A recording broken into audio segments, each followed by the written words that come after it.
All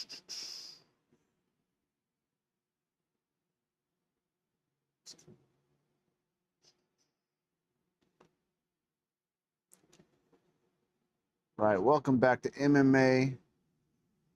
All right, cut, restart. Welcome back to Wolverine MMA live stream. So, messed that intro up, but we are live, it looks like, on Rumble and YouTube. If you're watching this on Facebook, it's not live anymore because I can't figure out how to change the privacy until after the stream is over. So if you're watching this on Facebook, if you could click on, there should be a link in the description where you can click on my Rumble referral link, and then I will get credit for you signing up for Rumble. It's free and you can watch all my videos live on there. And if you're watching on YouTube, if you could sign up with Rumble, that would be fantastic, because I will eventually get paid when I get more people watching at once. So tomorrow night I will do 2 live streams, one at the beginning of the prelims, and I'll try to give you guys predictions on all of my fights, guys and gals, if you're watching. My wife always makes me say that. So, I'll give you predictions on all the prelims, and then I'll go off until the main card starts, and I'll give you all my predictions on the main card. We'll talk just a little bit about the fights tomorrow night at the end of the stream tonight, but first I want to start with going through a bunch of stuff. I do have a couple videos to show you guys. But we're going to talk about kind of the fallout from UFC 329. Obviously, it did great, on the ticket sales. I'm going to switch to my other camera now. They did fantastic on the ticket sales. I think it was the biggest gate ever for a live UFC event. Also, it did really good on the numbers, I believe, on Paramount. But what we're going to go through tonight... Jojo, quiet. Okay, I'm on the live stream. So, what we're going to go through tonight is a bunch of the fallout from the fights last week. So, I'm going to go through, I've got like 50 different graphics here, and I'm going to go through them as quickly as possible, and then I'm going to show you guys some videos that I've got. So, number one, we're going to go through some of these show stuff that other fighters said about Conor McGregor. Some are what Conor McGregor said about the fight. So start off, not the outcome we wanted, but God's plan is always the right one. Thank you, Conor, for fighting. Took a lot to make that walk after these past few years. Sending prayers for a speedy recovery. Shout out to my family, team, friends, and blessed expressors for the support. What a life we live. See at the next one. That's from Max Holloway. Max says he told the referee the fight was over, but Conor kept yelling fight. So when Conor was on his back and Max knew he was injured, Max was trying to tell the ref he's injured, something's wrong, and get him to stop the fight sooner. And the referee didn't know what to do, and Conor McGregor yelled at him to keep fighting. So, moving on. Lerone Murphy said, pure hate online for McGregor, which I don't get. The man transcended the sport. It was a big ask to come back after 5 years, but them injuries are uncontrollable. Sean Strickland said this. Some of these are positive, some of these are negative. This more negative. I'm not saying this is it, but every homie I have that has done steroids for too long, their bodies become so fragile. I'm not saying that's why. But it does weaken everything. That's what I'm saying. If you're injured, you're protecting your injury to mask it through the fight. All right. And then Red Pill Media said alcoholism is a poison, which I definitely agree with. And you can see a huge change in Conor McGregor's face in 5 years. He definitely aged very quickly. It also looks like maybe he's been out in the sun a lot. I'm not sure. He's been out on one of his yachts a little bit too much. I'm not sure. But, I mean, his skin definitely, he looks at least 10 years older than he did in 2021. Oops, sorry guys. All right, messed up. It's not letting me move to my next one. All right, here we go. John Kavanaugh, the coach of Conor McGregor, said that opening jump switch kick was drilled daily for months, multiple times in warm up, never an issue. Knee went when he threw the very first kick. Doesn't get any worse than this. Looking forward to seeing my family in a few days. Okay, so he's stating, of course, there that, you know, he had no injury prior to the fight. He said right here, multiple times in warm-up. We're going to watch that video. I've got that saved here. We'll watch that in a minute. All right, so moving on. Paulo Costa said, stay strong, champ. You're being tested by occult forces right now. It's clear. Overcome it as you always did. God keep you strong. So that's a positive one. Sean O'Malley was super stoked for this fight. He says, I feel like I'm in shock. I cannot believe what just happened. There's no way he had a previous knee injury going into the fight. There's no way, because you don't come out with a effing double front backflip 720 spinning heel kick to the chin if your knee is compromised. It's hard for me to believe if he had a previous existing injury. I'm so sad right now. That was Sean O'Malley's statement. Why Sean O'Malley was watching the fights wearing a beanie and a pink bathrobe, I'm not sure, but we're gonna go on from that. I've spent a lot of time with Conor. I just don't think he's a quitter. I'll say a lot of bad stuff about him, but he's not a quitter. I'm not sure. That's Dustin Poirier. But we're going to get into the bad stuff that Dustin said about him next. Whenever he is healed up, hit me up, Conor. I'll come back and whip you again. I'd come back to whip him again at 170.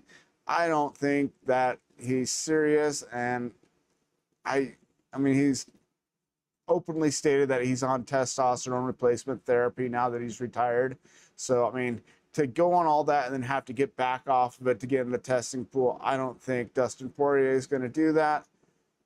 And then it's another one from Dustin. I'm not going to be, oh no, this is not from Dustin. This is from Colby Covington talking about Dustin. I'm not going to be like that fraud Dustin soy boy.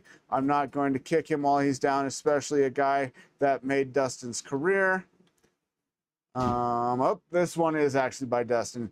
It couldn't have happened to a better guy. That injury couldn't happen to a better guy. I saw earlier this week, he said karma is a mirror, and it definitely is.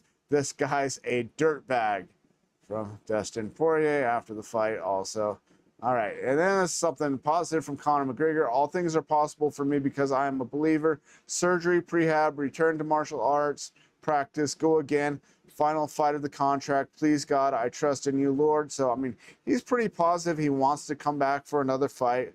We'll talk about that here in a minute. And I'm assuming that prehab might be like a word they use in Great Britain for rehab, for like, you know, getting his knee fixed. This one's pretty much the same thing. Let's move on. My head gasket is gone, destroyed. I had no injuries going into the fight. I was throwing kicks, planted and jumping all through camp as well. Backstage before the fight. This came out of nowhere. I am beyond dark here. I can only describe it as hell. And then this is who should be Conor McGregor's last opponent. I just saw a survey by Bruce Buffer, and he had these guys in retirement listed. I think if Conor McGregor doesn't retire, the rematch with Nate Diaz is really the only one that makes sense. If the UFC can get Nate Diaz back for a one-fight deal with Conor McGregor, which I don't know if he signed some sort of contract with MVP MMA or not.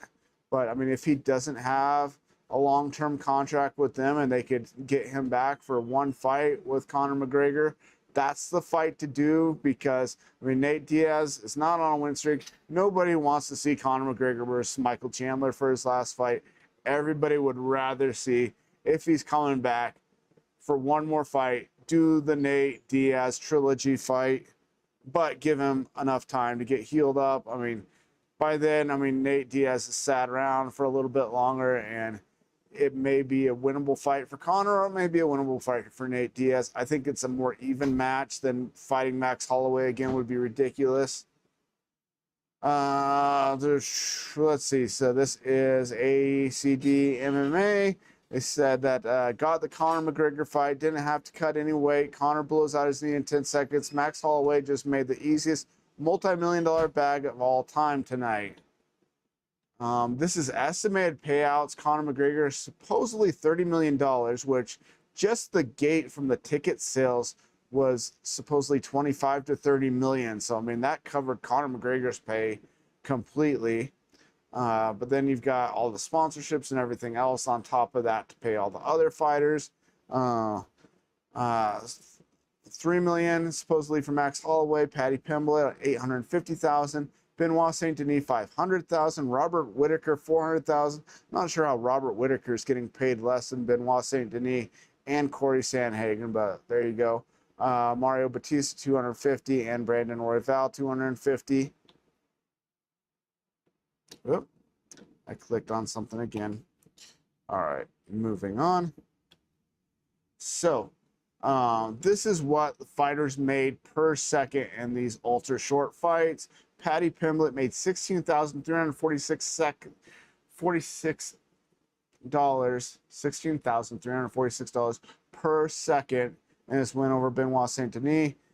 This is what Conor McGregor made per second, and this is what Max Holloway made per second. All right, this is I guess supposedly the views. I haven't seen this number, so supposedly Super Bowl compared to UFC 329. And guys, look at this right here. We'll talk about this in a minute. Okay, remember that those are from the suction cup therapy stuff that people do. I think that Benoit Saint Denis is going to win that fight. I guess that was something that Ilya Topuria said before Paddy went out and destroyed Benoit Saint Denis in less than a minute. So I think this is the matchup you make. We'll get into that some more later. So somebody said right after Conor McGregor injured himself, let Paddy come back out and fight Max. That would have been interesting. Of course, they can't do that. All right. So Robert Whittaker, this is our next subject. We'll probably get back to Conor McGregor. We'll talk a little bit about a few other fighters here, though. I've seen enough. Give me Whittaker versus Yuri next. I like that. And look at Robert Whittaker is not fat. I don't know. We're going to get into some of the stuff they said about Robert Whittaker. Robert Whittaker, wow. Whittaker said Gilbert Burns, fire at 205. Robert Whittaker is a beast, so fun to watch. Congrats, my man. Rafael Dos Anjos said that. So I thought Robert Whittaker looked amazing. I don't have any problem with him staying at 205. Got into an argument online with somebody about this the other day. I was going to give him a link to this stream, but I couldn't go back and find our little argument on one of the pages. Robert Whittaker is one of the 3 fighters that have knockouts in 3 different weight classes: welterweight, middleweight, and light heavyweight. So good for him. All right, and then this, how the commentary booth was describing Blobby Knuckles. I didn't even see that it said Blobby instead of Bobby. But yeah, they've done AI work here and photoshopped him and made him super fat.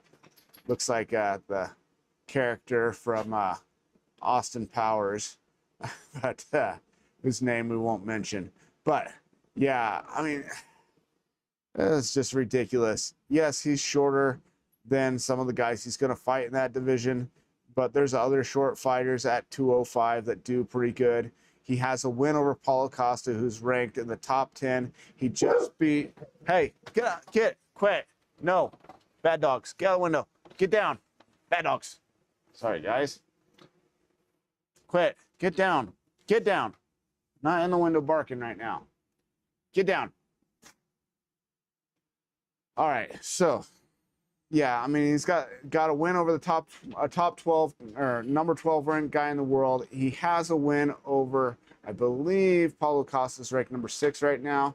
All right, then we also have Terrence McKinney said, got me in the liver, but the ref Should have let it go to the next round. Only 2 seconds left. I'm proud of the growth I had. Wasn't just tweaking.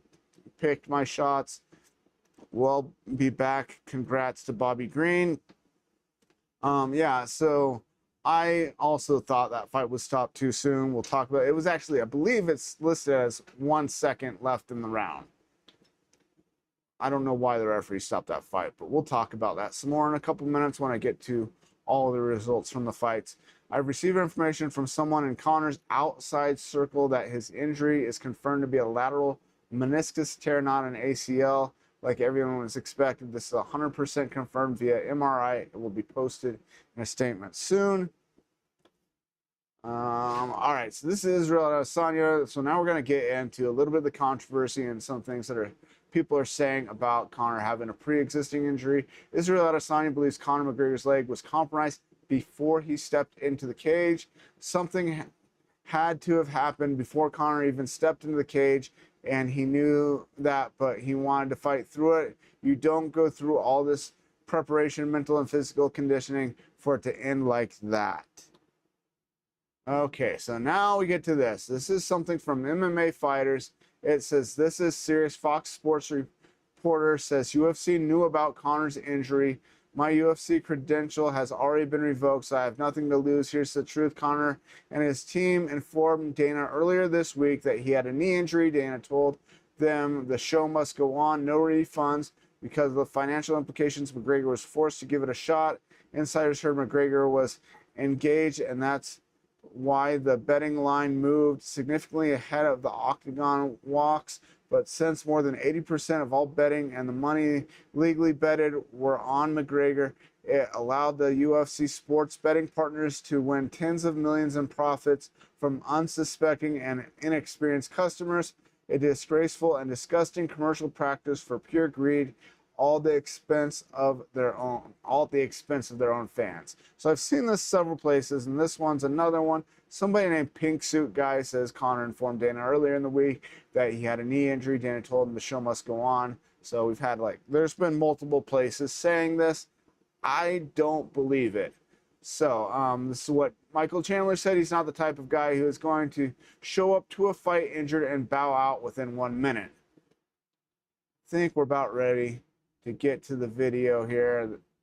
Number one, let's watch this really quick. Hopefully it plays without the ad. So this is Conor McGregor coming out for the ceremonial weigh-in. So he has already made weight. Look, he just jogged there. It's hopping. Now, number one, you saw the cut marks on the right side of his neck. Other people have talked about that he went to a pain management clinic like 4 or 6 days before the fights. Now, he took off his shoes. A training partner or somebody that's with him has his shoes, gives him his shoes back. If you have a knee injury, you're not going to be taking your shoes on and off this many times. Why would you do that? And look, he's crouched down here. No sign of an injury to the right knee. And now he's going to put the shoe back on. There, shoes back on. There are no signs of any issues right there. Plus, I mean, he pushed Max the night before at the stare down for the pre-fight presser. Now he's going to run across the stage towards Max. Or he doesn't run, he walks, but I mean, he's pushing against Dana's arm.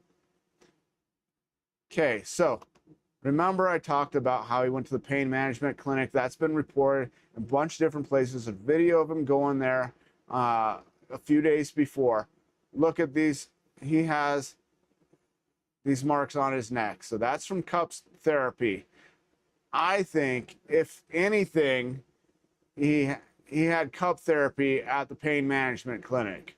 I don't believe he was there for his knee. There's been other people that have said that the places that deal with knee pain at that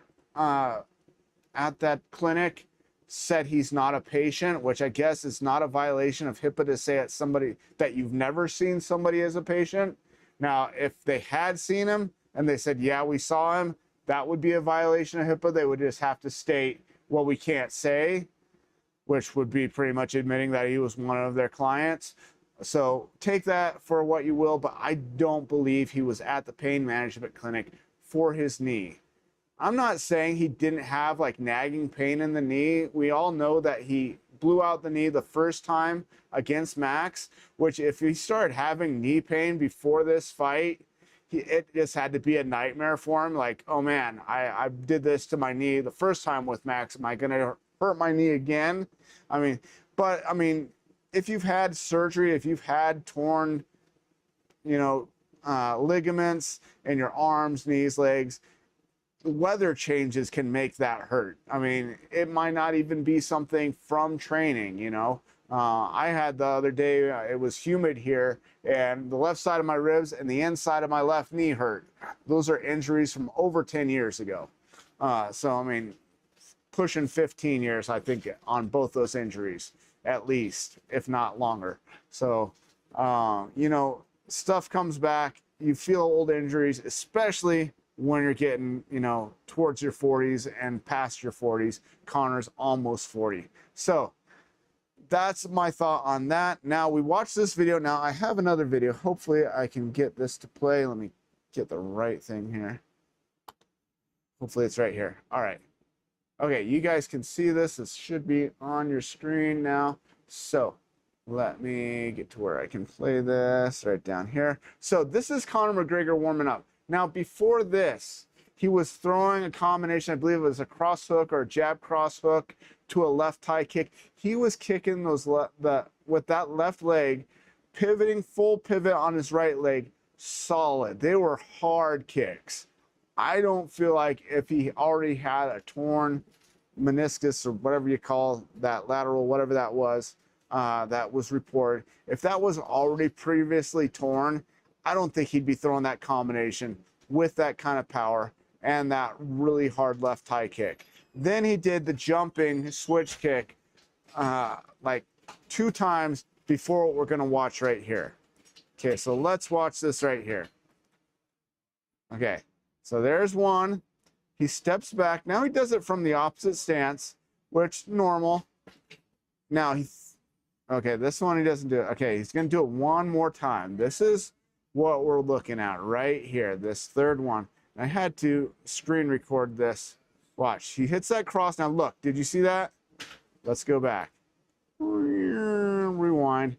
Okay, so this is why I screen recorded this, so I could show you guys this frame by frame. He hits that cross.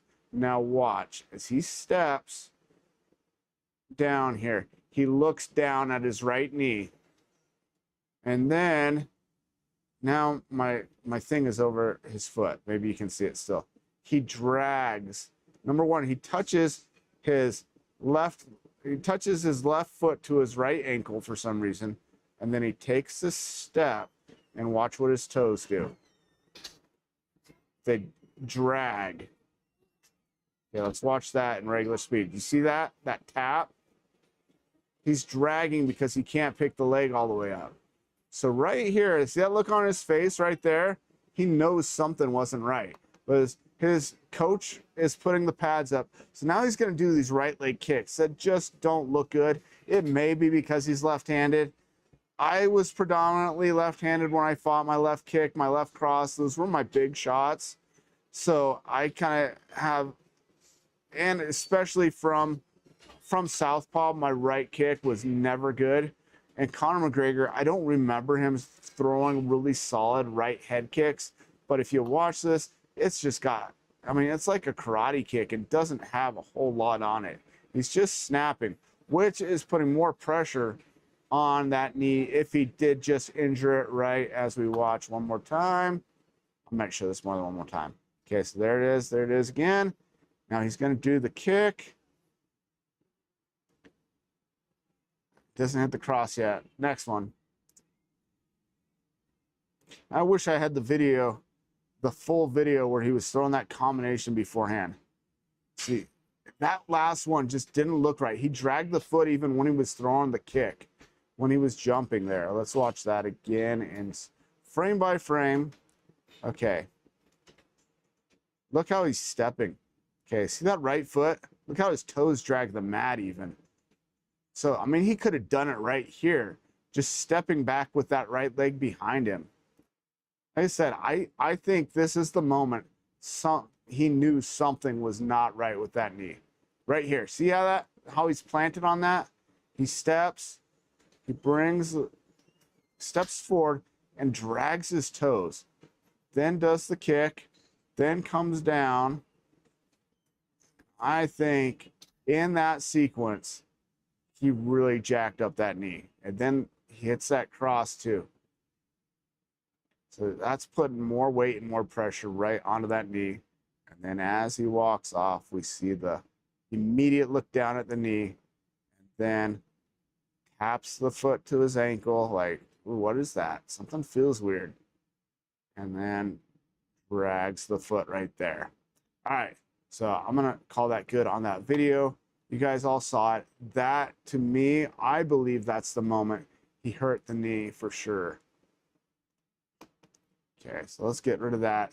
So let's go back. So to me, I don't think it was pre-existing. I think he could have had, nagging pain in the knee that he just chalked up to. Yeah, they're saying MCL, not ACL.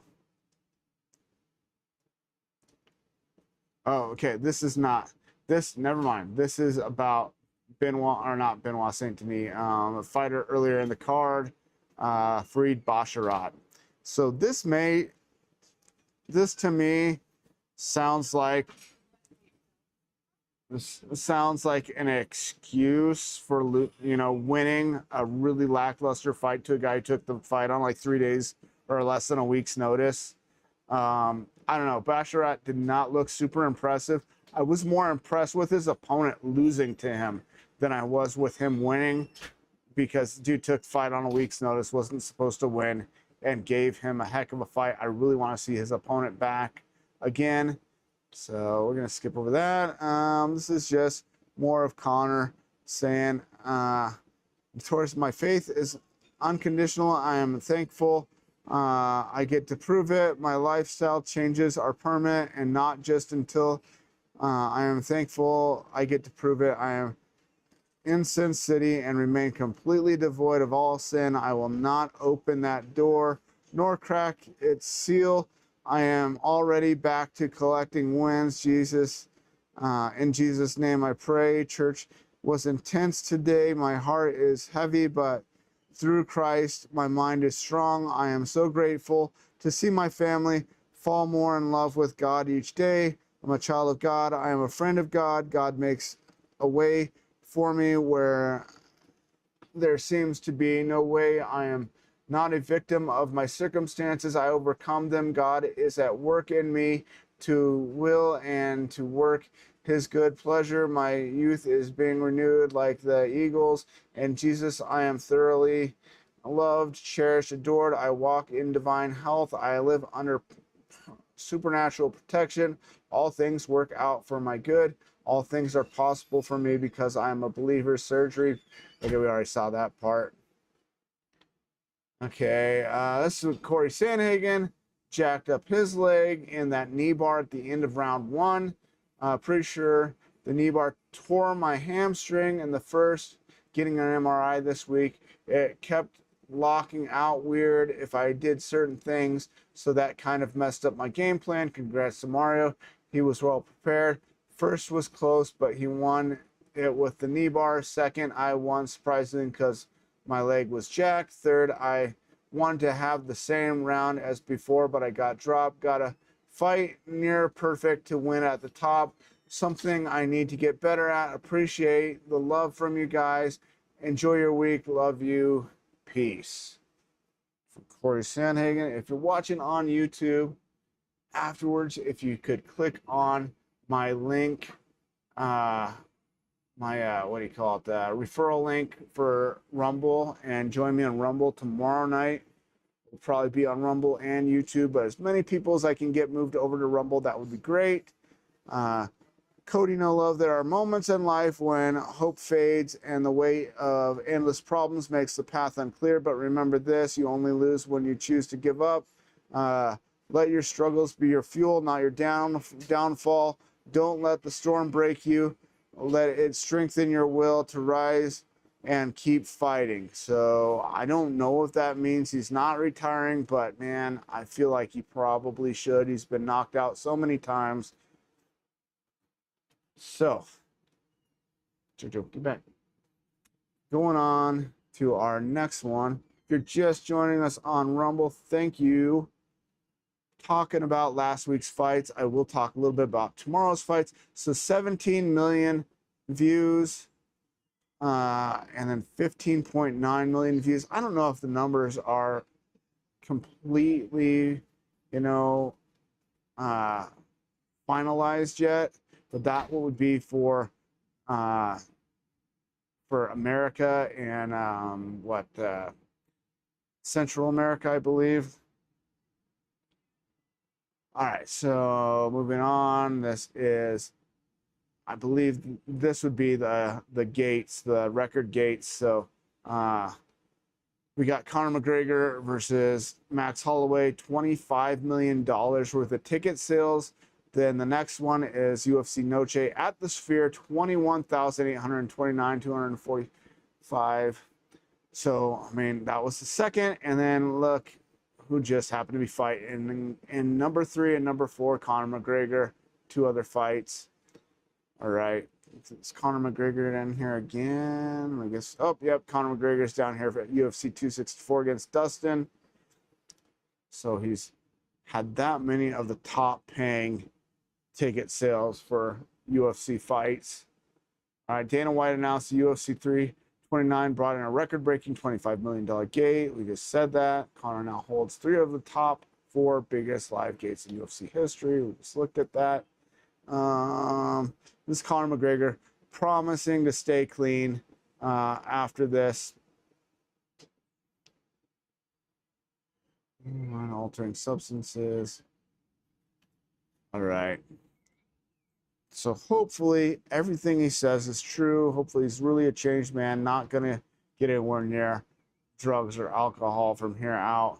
Conor McGregor got a roaring applause when he recited Bible verse Galatians 2:20 from memory. Jesus Christ is everything in my life. It is no longer I who live, but Christ who lives in me. All glory to God.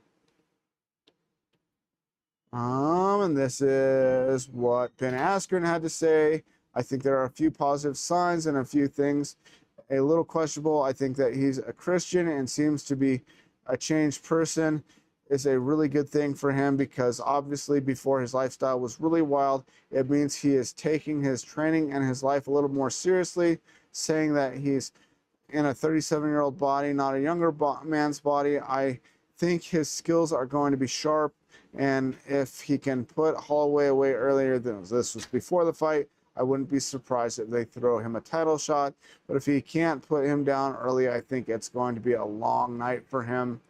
It ended up being a short night, but that was what he had to say prior to the fight. All right, so moving on from there, let's go back before we get into this. Let's look at all the fights really quick, and I'm just going to give you a quick rundown of what I think is next for a lot of these fighters. So Costa and Durden, I don't know. Durden, man, he's had a lot more downs than ups. Costa was pretty good, though.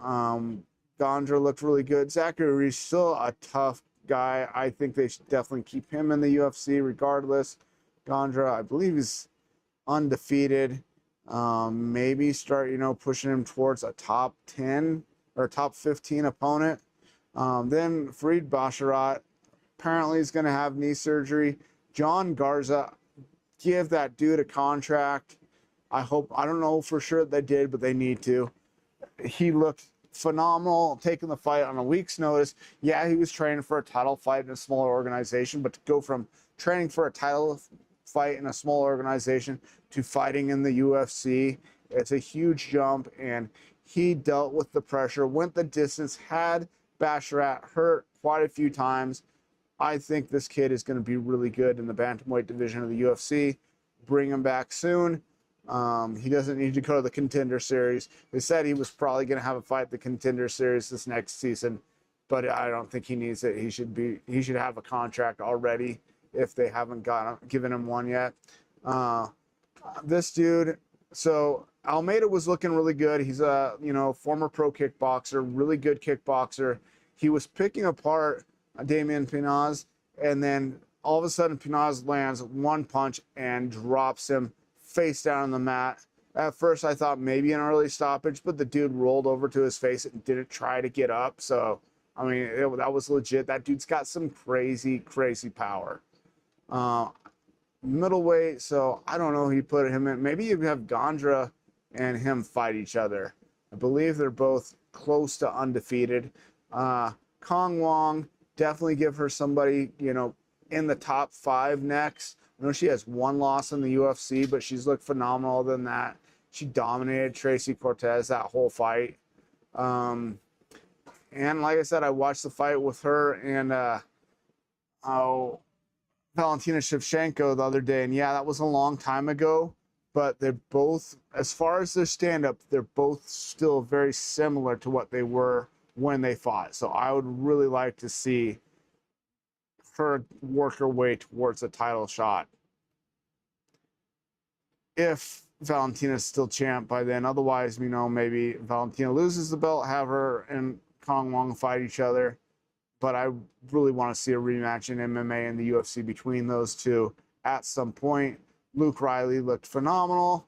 I did feel like maybe, let's see, which fight am I thinking of here? I did feel like this one was slightly early. They could have let Kamaka go a little bit longer. But, I mean, Luke Riley probably would have won in the next couple seconds anyways.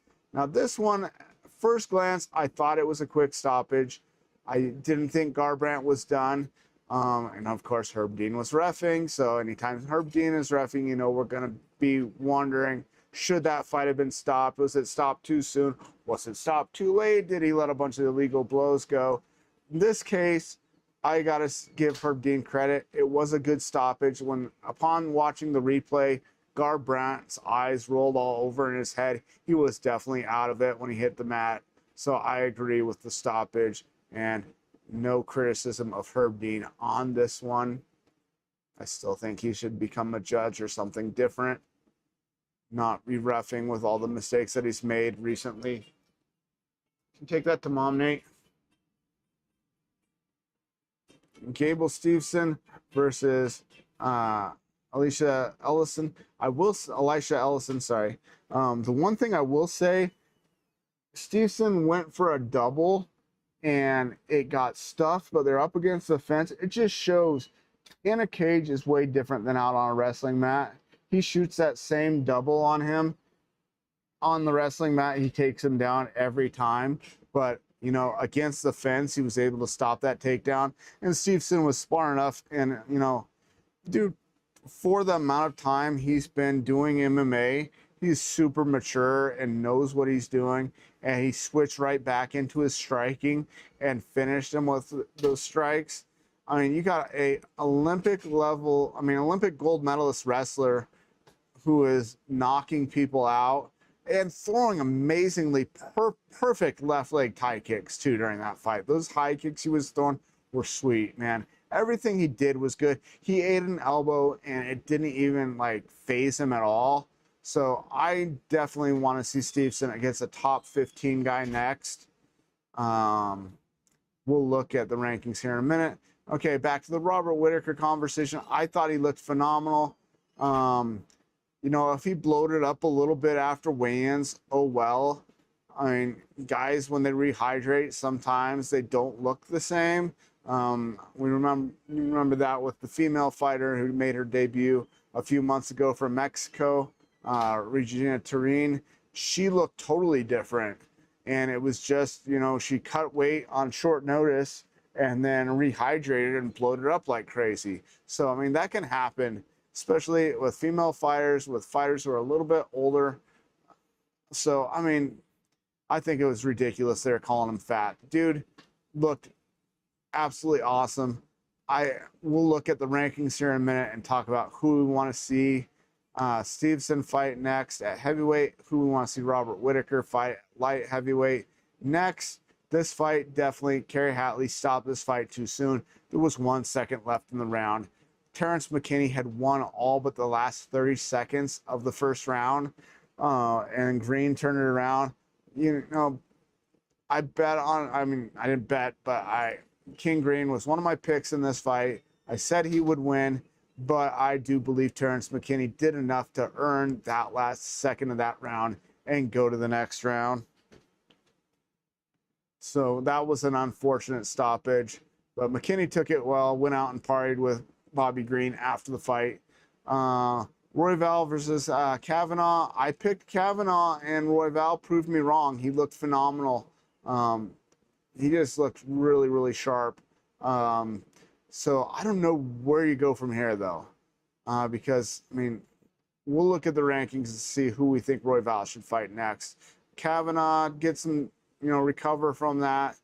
He's definitely a potential, title contender down the road. If he won this fight, he probably would have gotten a title shot sooner rather than later. Now it's going to be later, but that kid looked really good, even though, Royval outclassed him. All right, so then I said Sandhagen would win this, and Batista won it. Yeah, we talked about how, he about ripped out his hamstring with that knee bar. Then I don't know who we have Batista fight next, but we'll look at that in a minute too. Paddy Pimblett versus Benoit Saint Denis. What can you say? I guess that move has now been named the pad Thai. It was a combination between a guillotine choke, a Darce choke, and a Peruvian necktie. So they're calling it the pad Thai, which is a cool name. So I say anybody does that somewhere down the road, that's definitely the pad Thai. We'll talk about what's next for him in a minute. So what's next for Conor McGregor? Like I said, the only fight to me that makes sense is get Nate Diaz back. If Conor McGregor is good to go in a year, 8-9 months, maybe. If he retires, I do think, if he's really changed and is the way he is, I think he should start his own streaming show where he goes around America, goes around Ireland, who knows where. I mean, he could travel to different countries and he could go find young up and coming fighters and sponsor them with all the money he's made over the years, take them to their first pro fights and then follow them all the way up to the UFC. I think that would be a really cool thing. If you guys remember the Tap Out reality series from years ago, they used to do that. It was really cool. And I think Conor McGregor, with the personality he's got, he could do some big stuff and he could do some good stuff for young up and coming fighters. I think that would be one of the coolest things he could do if he isn't able to get that last fight. I know he wants it, but man, it is so tough when you're, coming to the end of your career and you've had 2 massive injuries like he's had in his last 2 fights. What's next for Holloway? Take a little break. I don't think he should wait for Conor McGregor. I think he should probably try to go back and fight Justin or Ilya down the road. I don't know. But let's look at the rankings really quick for these different divisions we've talked about. So I believe these are now the official rankings, the media rankings. So let's look here. We just talked about, so Royval moved up a spot. He is now back to number 3. I mean, he just lost to Manel Kape. He's lost to Pantoja multiple times. So the only thing he can do is fight down the rankings. Horiguchi just lost, but was looking really good right up until the moment he got knocked out by Kape. So that might be a good fight. Other than that, I really don't know. I mean, you have him and Brandon Moreno fight again? I mean, probably not, because Royval's coming off a win and Moreno's coming off multiple losses. That's the only one that makes sense to me. Horiguchi, that'd be a good fight to get Horiguchi back in there, and you either build Royval up a little bit more, or maybe Horiguchi gets the win, and then Horiguchi can maybe try to get a rematch with Kape if Kape gets the belt down the road. I don't know. And I don't know. I don't think it's been announced yet, a date for Pantoja and Joshua Van. But that fight really needs to happen, or Cop needs to fight Joshua Van. And then we'll get some bizarre trash talk from Cop afterwards or before about somebody being his kid and changing his diaper. I don't know what the heck he's talking about when they interview him. All right, let's move on though. So light heavyweight, we just talked about Robert Whittaker, who is now ranked number 12 in the media rankings. So, Alex Pereira is still in there. Why he's under two guys that he's beaten recently, I don't know. If you're going to keep him in the rankings, he should still be number 1. That's weird to me. I mean, he just beat Ankalaev. Ankalaev is still ranked number 1, and he beat Yuri twice. So why he's ranked at number 3 if you're going to keep him in the rankings when he says he's done fighting at light heavyweight? It doesn't make sense to me. So everybody should move up, and they should pull Pereira from the rankings. I think they're just waiting till he's actually ranked as a heavyweight, since he lost his first fight as a heavyweight. But Robert Whittaker, who's next for Robert Whittaker? Not Dominic Reyes. Ozdemir just got popped, guys, for performance-enhancing drugs.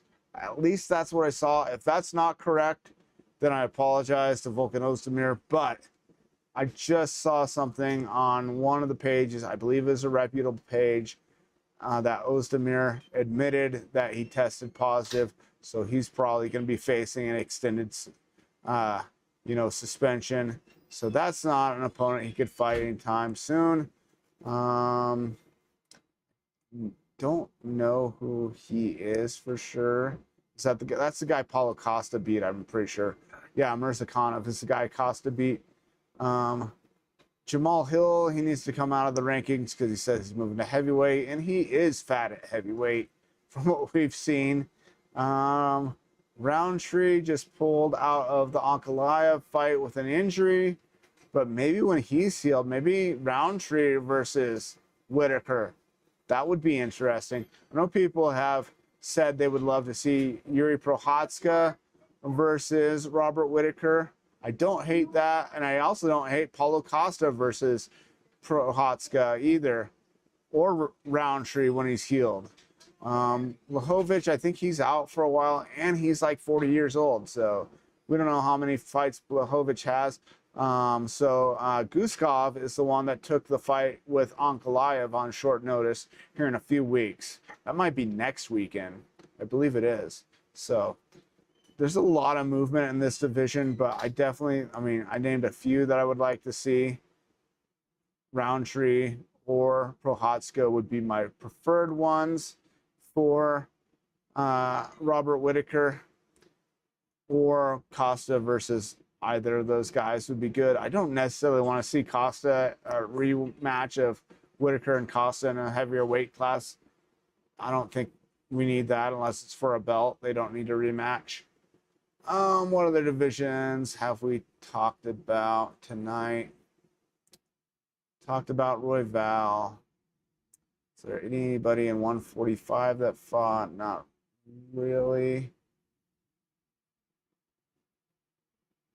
Oh, Mario Batista. What the heck is next for him? He lost to Umar already, didn't he? It's either going to be O'Malley or Merab against Peter Yan. Umar has a fight. I don't remember who he's fighting. I believe it changed. I think it was supposed to be David Martinez, but that may have changed. Does it say if we click on his name? Who is Umar fighting next? Last fight. Upcoming fight. He's fighting Song Yadong. That's right. Where's Song in the rankings? Number 6. Okay, so, nobody really above him to fight because one of these two guys is going to get the fight for the belt. So Umar is fighting Song Yadong. And I actually think that's going to be a really, really tough fight for Umar. Song Yadong is no slouch. He looked really good in his last fight. Who did he just fight? He beat Figueiredo.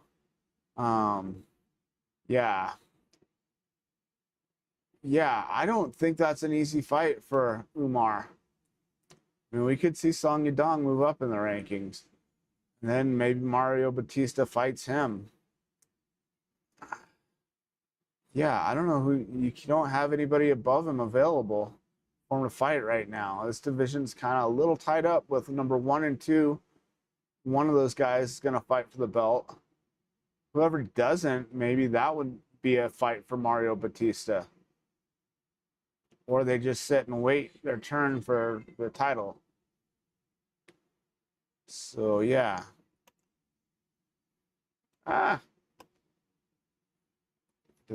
Clicked on the wrong thing. Sorry, guys. All right. Any other ones we needed to talk about from... No, I said I would talk about some of those. Oh, heavyweight. Oh, yeah, we got to look at the heavyweight rankings. Who's at the bottom of the top 15 at heavyweight that we think we want to see? Okay, they're not going to put him against Walter Walker. They don't want to risk him getting his knee blown out. Derek Lewis needs to retire. Tyrell Fortune, I'm not positive who I know who he is. Delija wouldn't. I think Delija might have a fight signed, but if he doesn't, that wouldn't be a bad fight. Kuniev would not be a bad fight for Gable Steveson. I believe. Let's see. Curtis Blades is fighting Waldo Cortez Acosta next, and Josh Hokett. I'm thinking he's going to fight number 2 or 3. If Tom Aspinall doesn't come, Tom Aspinall says he's ready to fight, so hopefully we get Tom Aspinall versus Ciryl Gane in the very near future. We got Alex Pereira, not ranked yet, just floating around out here somewhere. So, you know, somebody in here could get a huge fight with Alex Pereira. If Pavlovich doesn't have a fight, I don't hate that. I mean, we've seen Pavlovich get dropped too, so Pavlovich versus Alex Pereira. And I'm going to say again that I don't know if that fight with Ciryl Gane ends the same way that it did without the 6 shots to the back of the head that should have been called illegal. I think maybe he would have finished that takedown. I mean, that's when he started hitting him over the back of the head, when he was threatening that takedown. And we've seen Ciryl Gane get taken down, end up on his back, and get stuck there. So who knows if Pereira's ground game would have been good enough to keep him down there and ground and pound him for the rest of that round, and then come out for the third, you know, fresh with a beat up Ciryl Gane. I mean, Pereira could have won that fight. If not, I mean, we'll never know because of the bad referee call, which is why I think Herb Dean needs a new job. I mean, have him do something with MMA, but something different, not be a ref. He's made too many bad calls recently. But, yeah, so Alex Pereira, we got to throw him back in with somebody in the top 10. Delija would be another one. I mean, he's a small... I mean, these guys don't have big names. Kuniev and Delija don't have big names. So I would say they're more, you know, the type of guy that you want to put Gable Steveson against. Whereas Alex Pereira's got to go somewhere in, you know, probably the top 5. Pavlovich or Volkov both seem like good matchups to me. Hokett needs to be fighting one of these 2 guys if he doesn't get to fight for the belt. And like, I don't know if I've said this on the stream, but I believe Josh Hokett's first loss, he immediately moves down to light heavyweight. He's 230 pounds and could easily make 205. I believe he wrestled. I know he wrestled against Bo Nickel in college, which wasn't that long ago. So, I mean, he can make way lighter than what he's fighting at. And I really, as much as he says he'll fight Gable Steveson, I don't think he wants to fight Gable Steveson. Gable Steveson, I believe, just totally annihilates Josh Hokett if they fight. We haven't seen Gable have to go, you know, a while, but I don't think it's going to make a difference. I think he's just so athletic. I think he's going to be a killer even in round 2 and 3. All right. Are we done talking about this? Yeah, and as far as Conor McGregor, or not Conor McGregor, as far as Max Holloway Oh, we got to look at lightweight over here. Max Holloway, still ranked number 4. Paddy Pimblett moved up to number 5. I mean, do you want to see those two guys fight? I mean, I kind of want Max to sit out for a little while, take a little breather. Oh, guys, this was the slide I was at right here. So the champ's next fight will be against someone he's never fought before. I'm really excited for this matchup. He didn't say who it was going to be, but everybody thinks it's Arman Tsarukyan finally getting the title shot. And I don't think that's a bad fight for Justin. I think that's a pretty good matchup. I think that would be very, very interesting to see. I like that fight. Let's do it. Get it done. If you're not going to do, you know, the fight with Charles Oliveira versus Arman in a rematch for the BMF belt is the other one I wouldn't mind seeing. And then the winner of that take a title fight. So if this fight doesn't happen, then do that. And then the winner fights for the belt. As far as Max, I would like to see Max take a little break and then maybe try to come back and fight either a number 1 contender spot at lightweight or fight for the belt. I don't think he needs to stay at 170. I don't think he would for anything other than the Max fight. And then so we've got this. Oh, he's gonna fight Arman Tsarukyan maybe next, or he's gonna retire according to his mom. His mom told JD Vance at the White House a couple weeks ago that Justin was done and gonna retire. So Justin was hesitant to say anything. His mom said he's definitely retiring. My mom said that for years about me before I retired. So let's not read a whole lot into what mom says. I mean, other than Khabib, who made a promise to his mother that he would retire after a certain amount of fights, I don't think there's a lot of guys that retire just because mom says so. I love my mom, but I still wanted to fight through that 50th fight. But I did say once I hit fight number 50, I was probably done.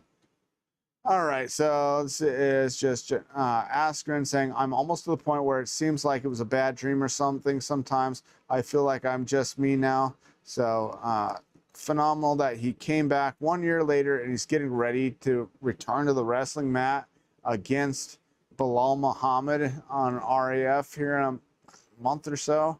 So, I mean, looking forward to seeing how that goes. All right, and this is tomorrow night's card. So I know we had 2 fighters miss weight. Let's look at the card here. See if we can spot the weight miss. Catch weight. Okay, so we got Chase Hooper missed weight. So that's considered a catch weight fight. What was the other one? Another one that's called catch weight. Oh, right here. The first fight of the night, Damian Anderson and Ezra Elliott, one of them missed weight. So 5-0 versus 7-0. I'm not familiar with either of those guys. I'm going to have to look at their records tomorrow night before I give you a prediction. Anna Melisano and Dion Barbosa. Barbosa sounds familiar, but there's a lot of fighters from Brazil with that name. But I do think I've seen her fight before. We're going to have to look at the records of these ones on our prelim live stream tomorrow. I'll give you guys predictions.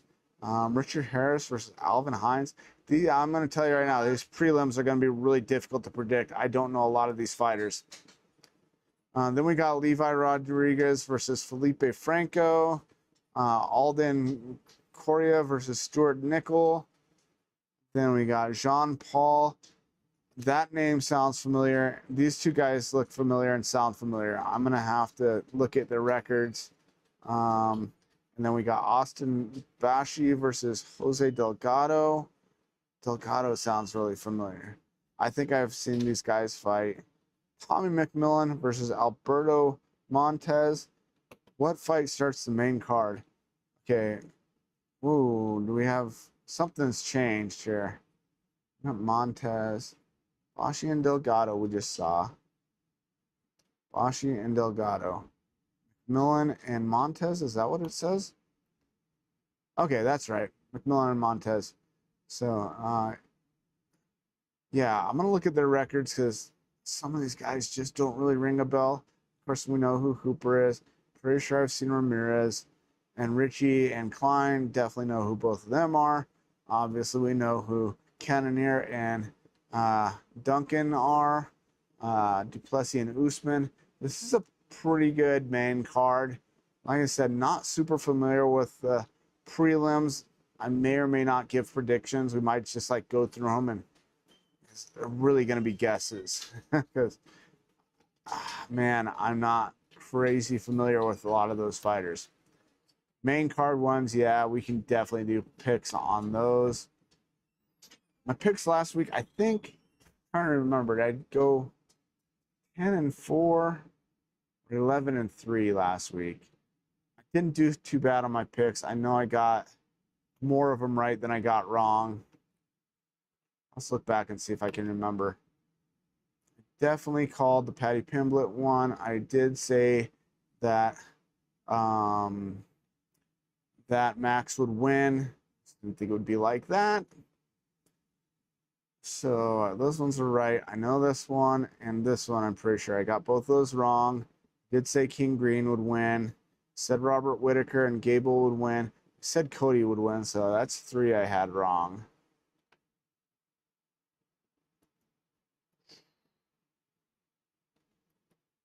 That one right, that one right, that one right, that one right, that one right. Okay, so I believe I only predicted 3 wrong. So there are 14 fights. So yeah, that's 11-3 on my picks last week. Not bad. Not bad. Like I said, I may just pick the main card fights on this because these are a lot of fighters that I'm not overly familiar with. I'll probably start the live stream during the last prelim. All right, I'm pretty sure that's all I really wanted to talk about tonight, guys. Let me see. Oh, I may have a couple more slides really quick. So that's the fight card for tomorrow night. Dricus, Duplessis, and Kamaru Usman's records: 23-3 for Duplessis to 21-4 for Kamaru Usman, which is pretty crazy to think Dricus has more fights than Usman. Just seems like Usman's been around for so long.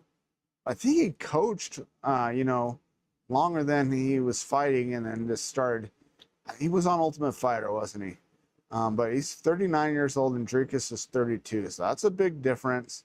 I do think this is if people are, counting Usman out because he's smaller, don't forget Usman had a way better performance on less than a week's notice against Hamzat than Dricus did with a full fight camp.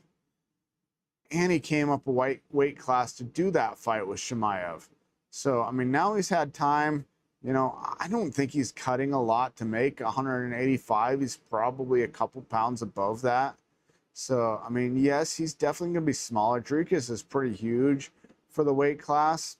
Dricus could do good at light heavyweight, too. If he finds he's not going to get a title shot, I could see him moving up. But the other thing you got to think about with both these guys have wins over the current champion, Sean Strickland. Now, Usman beat him at welterweight, which is probably not a great division for Strickland because he probably had to cut quite a bit to make that weight. But, both guys having wins over the champion. If one of these guys comes out tomorrow and just steamrolls the other one, they could definitely call for that shot with Strickland next. I know Chimaev is saying he wants it, but I just don't know. He bulked up to go to heavyweight or to light heavyweight and then cut down, and it definitely looked like it affected him, and he fought poorly against Strickland. So, has he, trimmed down so he doesn't have to cut as much to fight Strickland again? And then, he's immediately going to move up to heavyweight if he gets the belt back, and then they're going to have a vacant title. So I don't think the UFC wants that. So, you do have right now, we've got, look at the middleweight rankings. You got Imavov was the #1 contender, and these guys have moved in his spot because they're both former champions. So he's the guy who's supposed to be getting the next title shot. So I could definitely see them doing the fight with Sean versus Imavov next for the belt before anybody else gets a title shot. Sean needs to let that shoulder heal. I mean, he's back sparring. I don't know if he's doing like really hardcore sparring like he normally does, but I mean, he's training. He's doing therapy on the shoulder, and then he's wearing KT tape and training. I just saw videos of that the other night, so I don't know. So I don't know.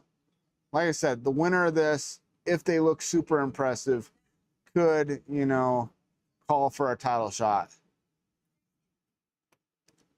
So we will see what happens tomorrow night. Let's go back to this. All right, so we got that. Knockouts, 9 and 9. 11 submissions for Dricus, only 1 for Usman. That's pretty wild. Dricus has a lot more than what he's shown us in the UFC, obviously. Have 11 submission wins.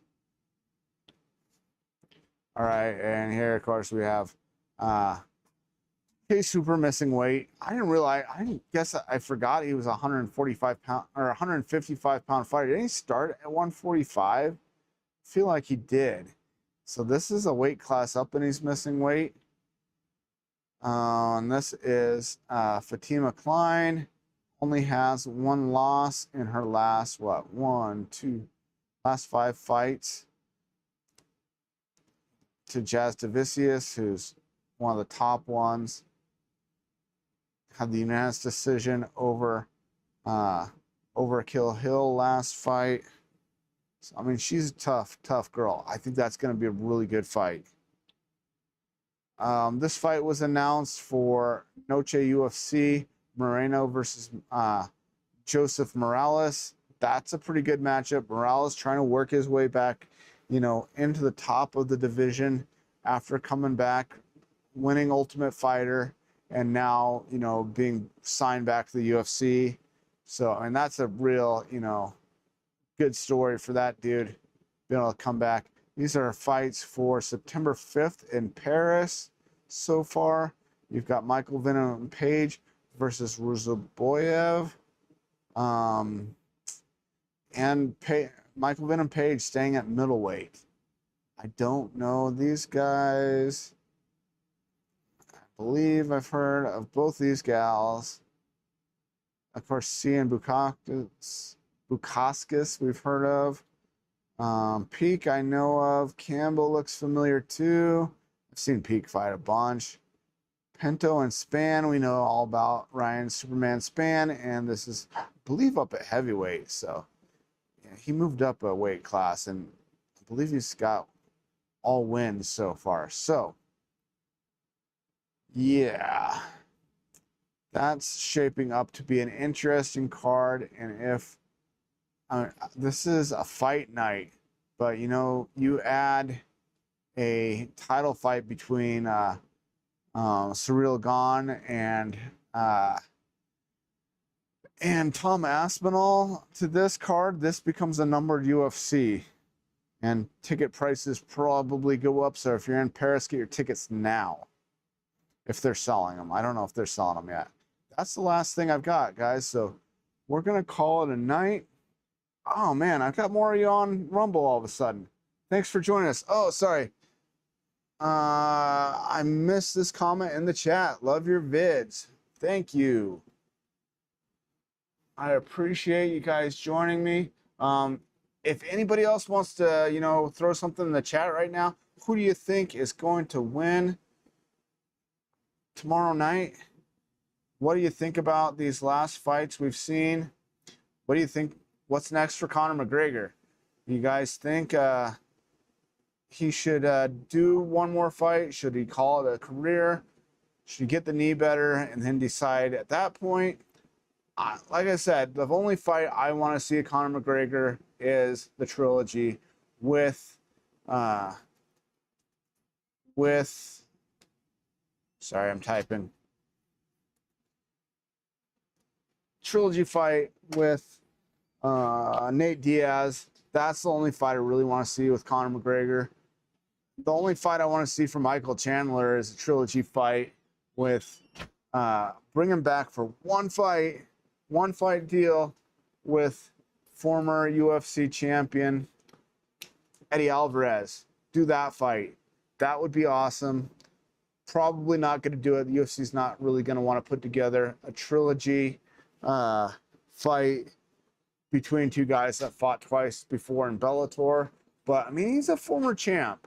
If you're going to give Michael Chandler another fight in the UFC, who else? I mean, you're just going to build up somebody, or you can do, you know, a legacy matchup that's going to be good.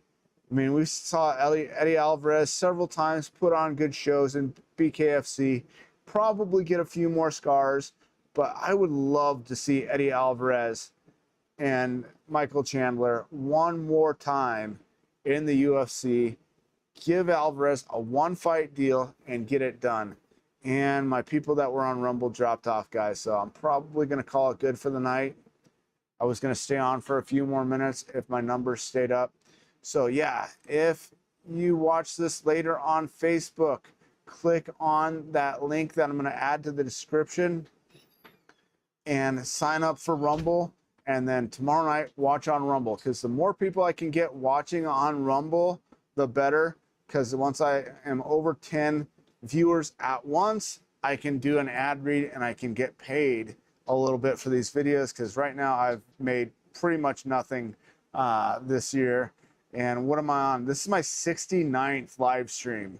So tomorrow is going to be number 70. I really, by 100, I would like to be getting, you know, at least a couple bucks per live stream. You know, I'm still not going to, you know, make back, you know, the time I've spent doing this. If someday I could make a decent amount of money for these live streams, that would be great. I have other channels on Rumble too. So if you sign up for Rumble, you can check out my cooking channel. You can check out my drone channel. Last week, I posted all the races from the BMX races, the state races that my son and granddaughter did. Oh, what else? And sometimes I do different drone videos too.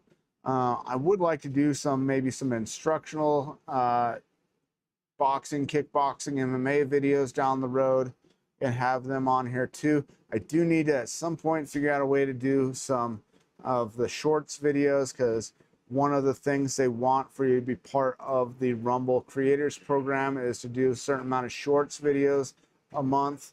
And I haven't done that yet. So I'm going to have one shorts video. It's a funny animal video, but maybe I'll put my wife in charge of videoing the dogs doing funny stuff or the turtles doing funny stuff.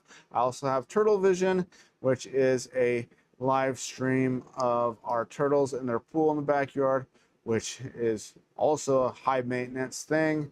So, but I'm going to call that good for tonight, and I will see everybody at the beginning of the prelims. We'll talk a little bit about those early prelims, and then I will, oh, the dog just knocked down my other keyboard. And then after that, I'll go off for a little while, have dinner, and come back in time for the main card. But that's going to be it for tonight. So I'm going to end this stream. I will see everybody tomorrow late afternoon, or I guess it's probably 2 o'clock for the early prelims, or 2 or 3 for the prelims. All right. Catch you guys then. God bless. Have a great night.